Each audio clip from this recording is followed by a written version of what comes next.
the scenes. Beyond this person who is looking at you on the screen, so calm and so relaxed, there is a cheeky someone inside there. So that is what happens behind the scenes. What we do, getting ourselves ready for the show, you have to psych yourself up. If you're not your own motivation, then who is? So that is what happens behind the scenes, whether it's on news, whether it's on Biashara Tuesday. So right about now, we're about to have a discussion on green financing, that is renewable energy and green hydrogen in Africa. How well do we finance this? All conversations around carbon credit and everything in between. And our guest is right here in studio with us, Titus, Kipkorir, and Ngeno. We'll be having that discussion in a bit.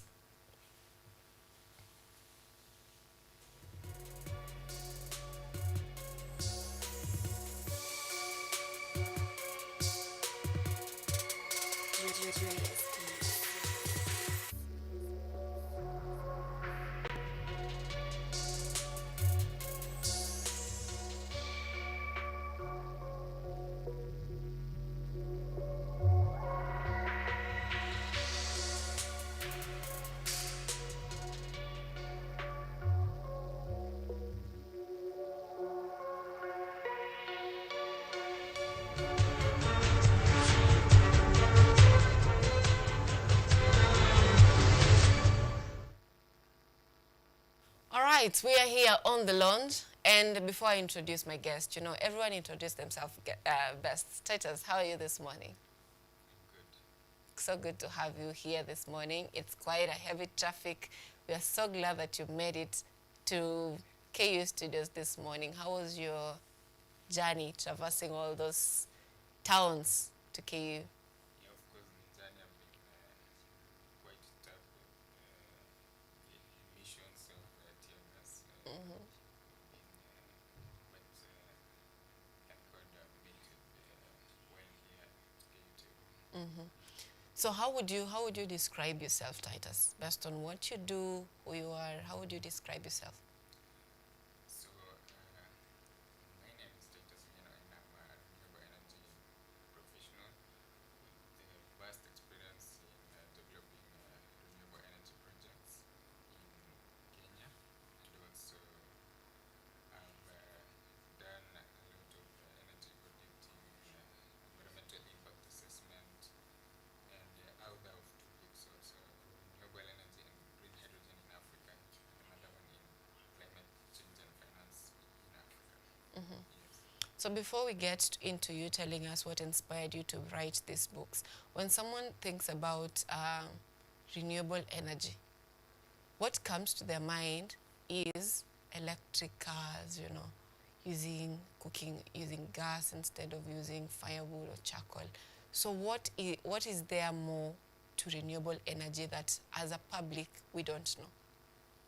So basically what I can say is that renewable energy is basically harnessing energy from natural resources, and we have different types of renewable energy, and these scale up across from solar, wind, hydro, and even geothermal being the best load renewable energy resource that we have in Kenya today. Yes. All right, now back to the books. What inspired you to write these two books, and can you tell us more about the content in the books? So basically, the book on renewable energy and green hydrogen. In Kenya today and even in Africa today, we are moving to having a 100% transition in renewable energy. And the key element of having this renewable energy transition is because we have to reduce carbon emissions, and we have to go in line with the Paris Agreement, the Article 6, of ensuring that we limit the global emissions to be below 1.5 degrees Celsius. So this is a key priority to ensuring that all the leaders ensure that they have a clean, they understand first what is green energy and what are the opportunities of green energy in Kenya and Africa. Yes. All right, so in the book, let's take an example, climate change and finance in Africa. how sustainable is this, especially now that we've had so many groups who are largely using energy, lacking information? Because, for example, in a rural setup, most of them may not be able to afford, using like we give an example of what is this? The one that they use biogas, yes, biogas, using biogas or using just general gas. Some of them may not be able to afford it. So how well can we integrate them into it? And when such happens, is it sustainable? Yes, what I can say is that harnessing like the biogas for small scale farmers is sustainable because in the market today you can get these biogas plants very cheap. With 50,000 Kenyan shillings, you can have a small biogas plant in your home, and that is quite sustainable so long as you meet the basic requirements. That is, you must have we for the past installation that we have done, so long as you have a minimum of 2 cows in your homestead, you can easily get these biogas plants. And it is sustainable since now you can use these biogas plants for cooking and even heating. We have had previous small-scale farmers using these biogas plants to even heat boilers, and these boilers are used to clean the milking equipment. So it's totally a clean energy transition for small-scale households. And how well is relevant authorities like the Ministry of Energy or the government at large supporting such initiatives when it comes to financing? What I can say is that the Ministry of Energy is supporting these programs, and I was part of the team who did the county energy plans for the 47 counties, which are being integrated in the national energy framework. And these county energy plans is from 2023 to 2030. And every county is supposed to have a clean energy program for every citizens in the county. And this comes up along with having a strategy whereby they roll out the biogas for farmers in every county. And apart from that, because we are also having the electric, the EV vehicles, so in the county energy planning, so every county will have to roll out clean cooking access for every household in the county, and even EV vehicles, and try to reduce the carbon emission. Yes. All right. Now, take us through the steps of how one can benefit from the financing, climate financing, whether it's from banks, whether it's from organization. How can someone be part of this financing?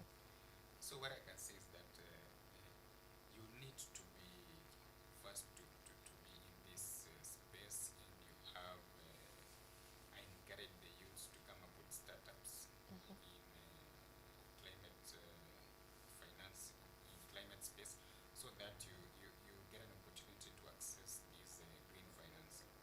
Because without a startup, without a project, you can't access this green financing. So, for example, we have financing for green hydrogen. We have financing for renewable energy projects, and the reason is because every country in Africa strives to have a zero emission, and by having zero emission, every country has to roll out these programs and also have this climate finance. So without these startups, there is no opportunity to access this climate finance. Yes. Is it possible to have zero emissions? Yes, it's possible. Let's take a scenario for like the Kenya. In Kenya, we have 98% renewable energy in the national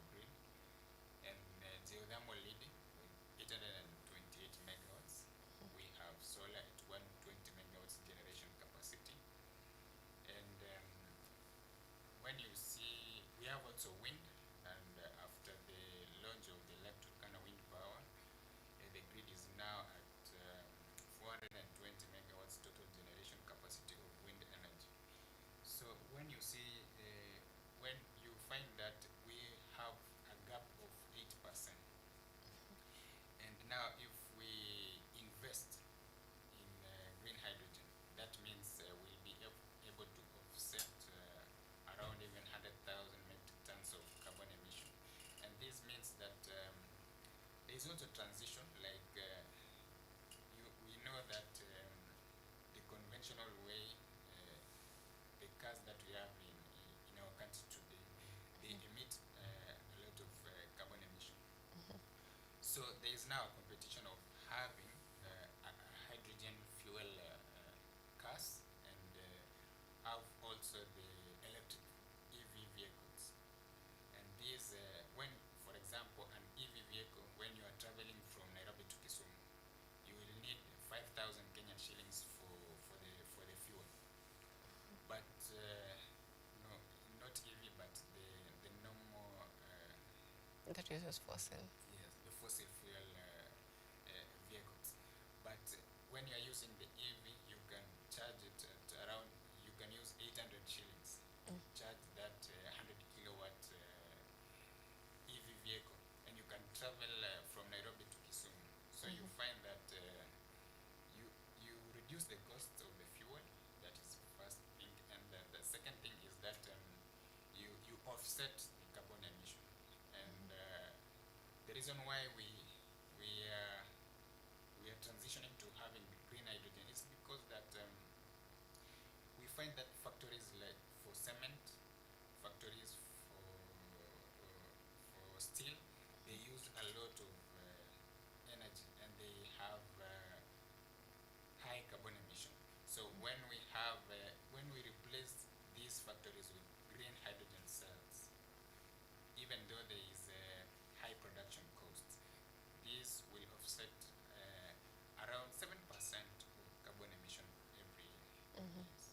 All right. Now, if we look at the transport sector where we are using vehicles, what is the highest contributor of carbon emissions apart from the use of matatus?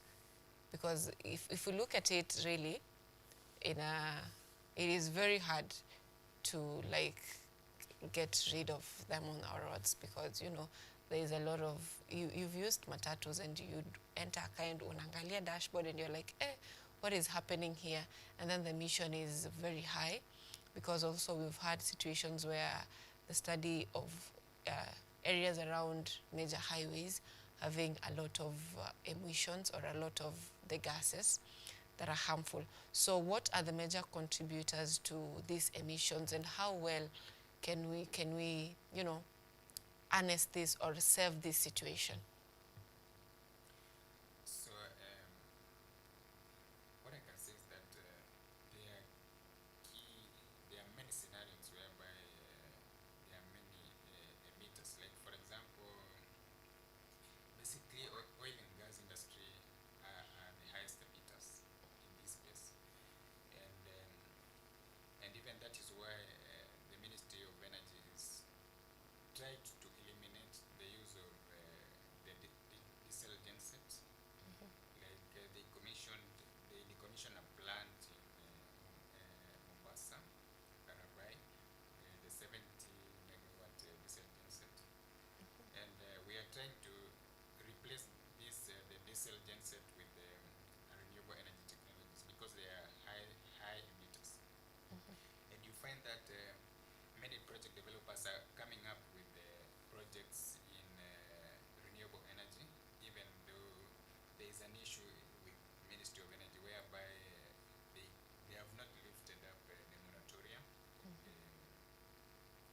for energy auctions, because you find that now many developers are coming up with projects in solar space, and they need a given tariff, so this specific tariff. And you find also that most of the developers need a special tariff, especially in project development space. So that is what happened, and you find that there are no PPAs which are being issued by the Ministry of Energy at the moment. All right, so that is a challenge. Yes. Apart from the industries and the transport sector, is there any other sector that you think is not monitored and they are high contributors of carbon emissions? For now, I think that because of the legal and institutional framework whereby the Ministry of Environment is trying to have a national carbon registry, which is under the draft 2023 of the National Climate Energy Climate Change Draft. So these legal and institutional framework and maybe the KFS, Kenya Forest Service being the overseer, is trying to at least have these the carbon markets being registered and local communities benefiting 30 to 20 to 30%, the county governments benefiting, the national government. National government is only the identity, so it only registers the carbon trading, and, but the beneficiaries is project developers getting 30 to 40%, county government 20 to 30%, and also the local communities should benefit from the carbon trading. All right. Now that we are on the conversation on carbon credits, there is this controversial theory that the world is not having diverse climate changes, and the idea of we are saving the planet or the climate, there is climate crisis, is not something that is really, it's an idea of developing funds in terms of carbon credits. It's just an investment kind of thing. What's your idea about that? Maybe I can say that idea is 50-50% because Neither here nor there. because we are seeing the climate change impacts. One is the issue of floods, the issue of drought, the issue of famine. Those are some of the impacts of climate change. And now, and there's a reason why we have this climate change finance, is because these climate change finance are very important to tackle these issues of drought, famine, even water access. Because now, if we don't have, and you find you see the reason why it's a regional issue is because it affects everyone. And the reason why we have this climate financing is because you may not know which country will affect next. Maybe it's Kenya next year where we have drought even for 5 years. And you see, when you have drought, you spend a lot of money distributing food. There are deaths of livestock. There is a lot of impact. So, me, what I can say is that this issue of climate change, we should take it seriously. All right. One may say that, yes, we want to take the issue of climate change seriously. And if we look at Africa, the number of factories we have are not so much compared to industrialized countries like United States, United Kingdom. Like, our carbon emissions are little. That means we are contributing positively towards the environment. And if we look at the numbers where the number of trees that is being driven or planted yearly, it's increasing every year. We've had situations where there are tree donations, there are campaigns of managing the environment. Like, every now and then, you'll hear children in school planting trees and all that. We have our forests diverse, so much of them. But one will ask, why is it that when it comes to terms and conditions of carbon credits, how it should be paid, the quantity that it should be paid, why is it determined by the Western people instead of us? It's like you're being told that you need to keep your house clean, but then the cost of you keeping your house clean, it's me who is going to determine that cost. So what do you think about this situation where we are the ones managing, or we are the ones told to produce less carbon emissions while they produce more carbon emissions, but then they're the ones to determine the terms and conditions of how these carbon credits are going to be working? Yes, that is a very critical issue because now you find that the Western countries are the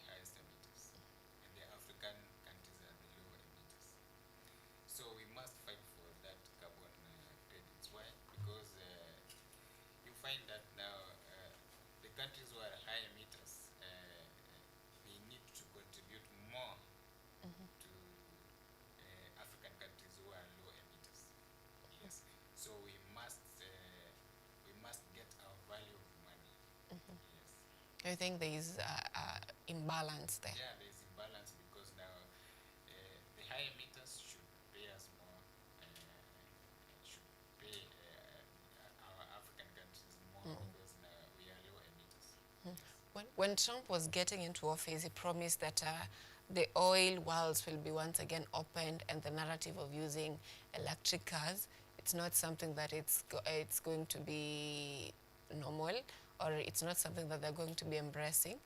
Like there's going to be a change from using electric, and that they're going to be embracing the use of fossil fuel for their transport. In some ways, this is something that fuels the economy. If we look like at countries like Libya, where they are oil producers, they are well developed, and the Middle East, where they're having, you know, fossil fuel, they're using more of that.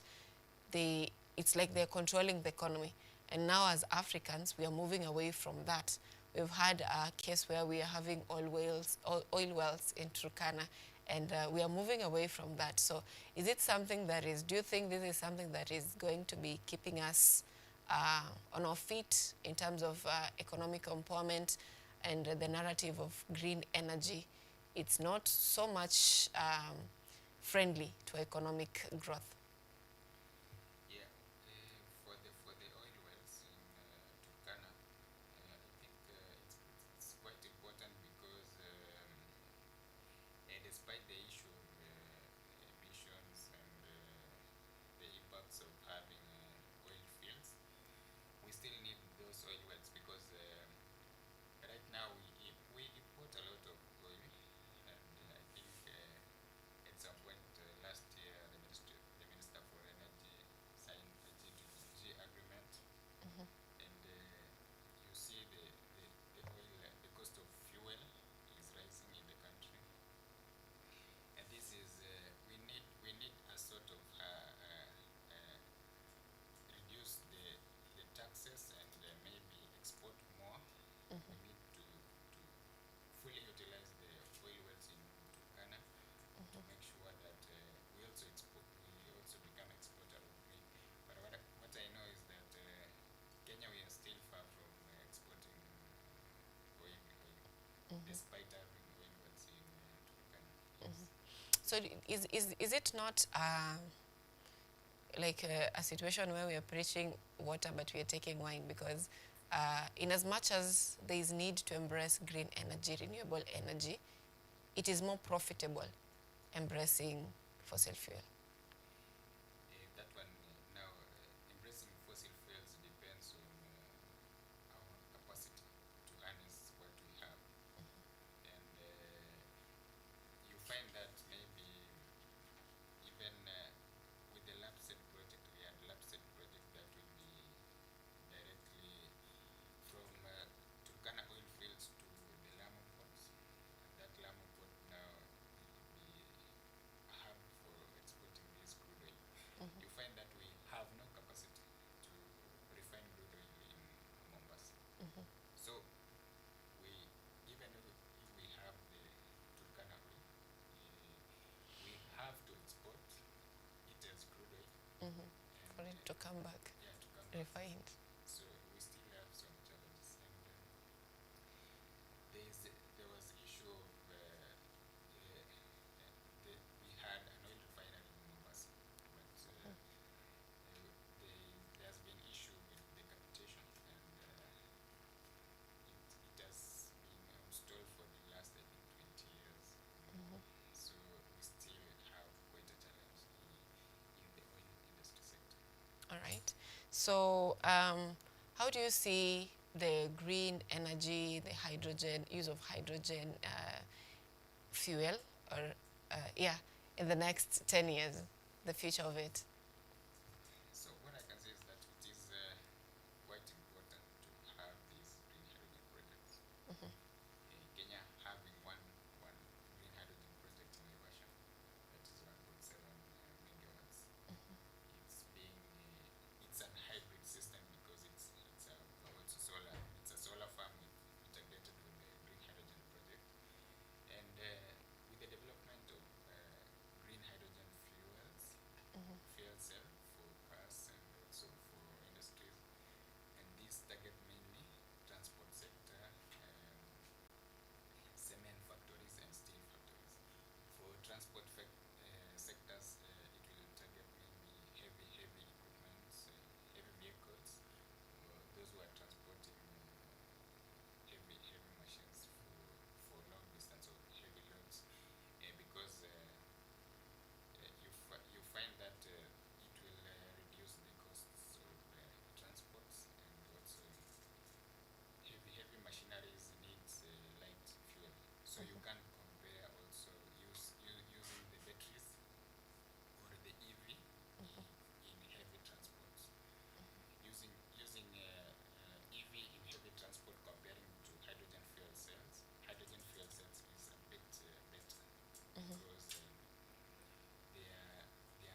Right.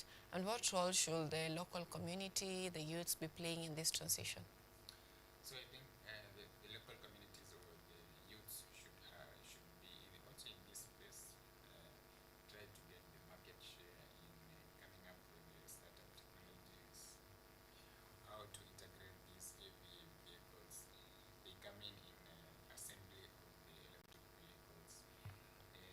The workforce for the green hydrogen industry. So maybe encourage youths to have more skills in the green hydrogen sector, because in the 10 years ahead we'll be having more projects on the green hydrogen.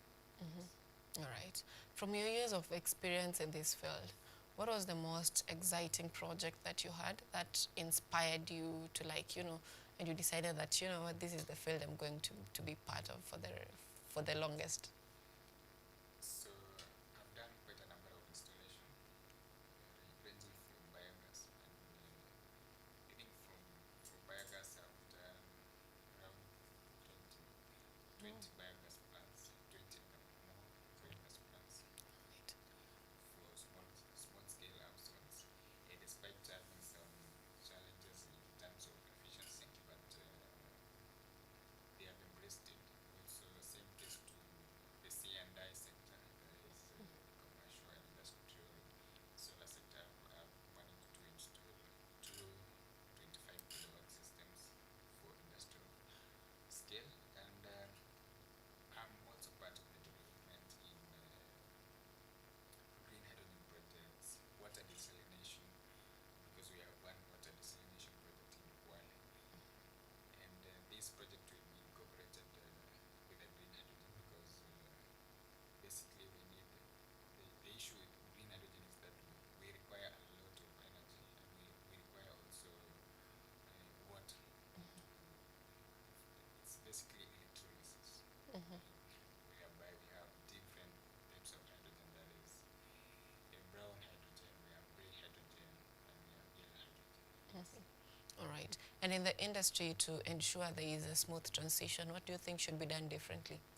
So I think the policy framework plays a key role, and we have the Kenya Green Hydrogen Strategy from 2023 to 2030, and I think that having this policy framework whereby you encourage investors, developers, and even the legal framework coming out to integrate well, and giving a good environment to develop these projects.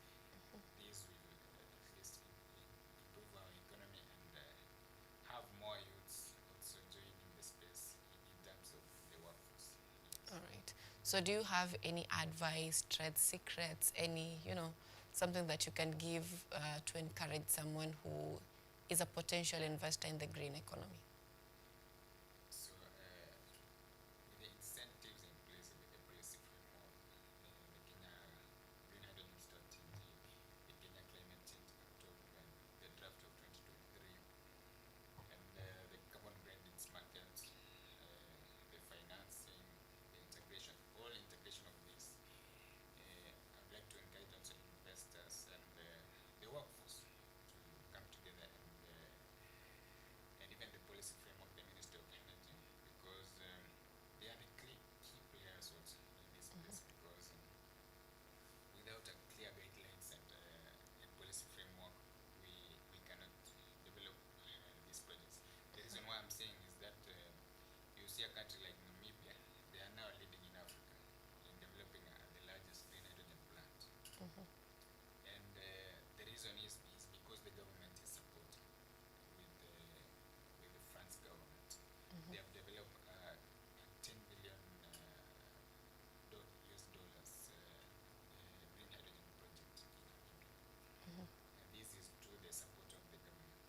So what I would like to say is that the government plays a key role in policy framework, and encouraging investors to come and develop these hydrogen projects, because they are key to our Vision 2030 in ensuring that we have zero emissions, and we transition 100% to renewable energy. All right. Yes. So you have two books.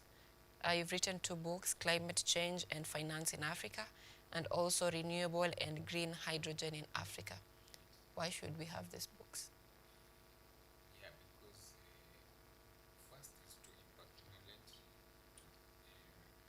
You may find that many people just hear renewable energy, green hydrogen, but they don't know what is this.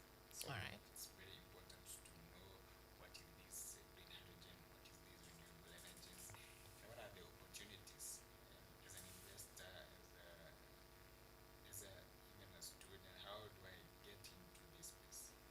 So I've provided incentives on how all the financing on climate change, the financing on renewable energy, and how can we integrate? Because we can integrate this also as an hybrid system, whereby we can combine a solar system, we can combine a diesel genset together to harness power. Like for example, in Marsabit, there's a time we visited Wajir County, and when we reached there, we were doing a site visit for a 5 megawatt solar plant. We found that they have a lot of issue when it comes to electricity, and in fact, they thought now we were going there to solve the electricity challenges they have. They really need, they have problems when it comes to electricity supply. And I think that is the reason the government set up one project in Garissa, that is the 40 megawatt solar project. And there was also existing solar hybrid system where you have a combination of solar system and a diesel genset. So there's a gap, and also when in Kenya we still have a deficit. In fact, South Africa is ahead of us when it comes to power generation. It's double. But even though much of their power harnessing comes from coal, which is reverse on this issue of zero emission, but they still generate a lot of power. So in Kenya, we have an opportunity to generate even more than 10,000 megawatts of geothermal. So we still have a long way to go, and we encourage investors to come and come in this space and develop more projects in renewable energy. All right. How can we get the books? So the books are available Where? in Nuria store. And Nuria store. yes, All right. yes, so you can make an order, or you can visit Nuria store. You'll get a copy. All right. Nuria store. Yes. Any last word for our viewers back at home? So what I can say is that let's join hand together in making sure that our country becomes sustainable, reduce zero emissions, and ensuring that we all strive to having a clean energy environment, which is sustainable and environmentally friendly. All right. Sustainable and environmentally friendly. And as I finish, also there are 4 pillars when it comes to electrification. That is the digitalization, decentralization, decarbonization, and so there are 3 Ds. So we are trying to decentralize these renewable energies, and also with an aim of decarbonizing. We need to decarbonize. We move away from large emitting projects to more sustainable projects. And finally, I've said decarbonization, decentralization, and I think that those two. Decarbonization, decentralization. Yes. All right. Thank you so much for your time today. It was very exciting. I hope the youths are going to be venturing into green economy, something that is given prominence even by you given priority by banks, by the government in terms of funding. Those youth funds that you're seeing, if you're having a green energy project or something that ventures into sustainable development in terms of producing renewable energy, trust you me, you'll be given priority. So try and get one and be part of transforming our environment, or be part of transforming climate or harnessing or managing climate change in Africa and in the world. So that has been on the launch discussion with the Titus Kipkorir Ngeno, who is an author and renewable energy specialist. And the conversation was around renewable energy and green hydrogen in Africa. Thank you so much, Titus, for making time for us this morning. Coming up next is the discussion on the newspaper review. It is post-Sabasaba, so much to discuss on how this has affected our economy, how this has affected our social, political status as a country. So we'll be having that discussion shortly after the break.